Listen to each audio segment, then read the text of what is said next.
მუსლიმები მთელი მსოფლიოდან ზეიმობენ ეიდ ალ-ადჰას.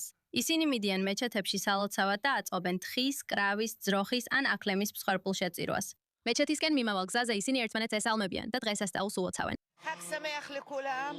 პირველ რიგში ყველას გილოცავთ დღესასწაულს. ეს არის მსხვერპლ შეწირვის დღესასწაული. აქ ვწირავთ ცხოველებს და ვზეიმობთ ისე, როგორც ჩვენს წინასწარმეტყველს სურდა. ვაკეთებთ იმას, რასაც ჩვენი წინაპრები აკეთებდნენ. დღეს ერთი ცხვარი მყავს. ყოველ ოჯახში ეს დამოკიდებულია მათ ბიუჯეტზე. თითოეული აკეთებს იმას, რაც სურს. მაგრამ წესით თითო ოჯახში ერთი უნდა დავკვათ. ეს დღესასწაული აღნიშნავს წინასწარმეტყველი იბრაჰიმის მზადყოფნას. მსხვერპლად შეეწირა თავისი შვილი ისმაილი მას შემდეგ, რაც ღმერთი სიზმარში გამოეცხადა და ასე უბრძანა. ბოლოს ღმერთი ჩაერია და ყურანის მიხედვით ისმაილის ნაცვლად მსხვერპლად ვერძი გაუგზავნა.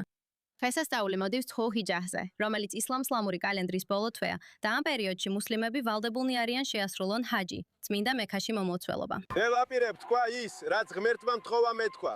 დღეს იქნება ლოცვა წმინდა ეიდ ალ-ადჰასთვის, რის შემდეგაც შეიხი დღესასწაულზე კარგ სიტყვებს იტყვის.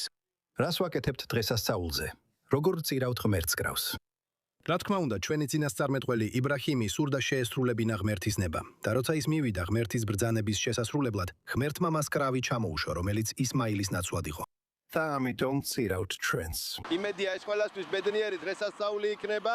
დღესასწაულის აღსანიშნავად მუსლიმები იწყებენ მეჩეთში წასვლას, სპეციალური ლოცვებისთვის ეიდის დილას. ოჯახები ასევე სტუმრობენ საყვარელ ადამიანებს სასაფლაოზე. ხალხს მოსვლის შესაძლებლობა სწორედ დღესასწაულებზე აქვს, რადგან სხვა დროს თავისუფლები არ არიან. ამიტომ ხალხი მოდის მოსანახულებლად, რათა გაიხსენოს გარდაცვლილი ადამიანები.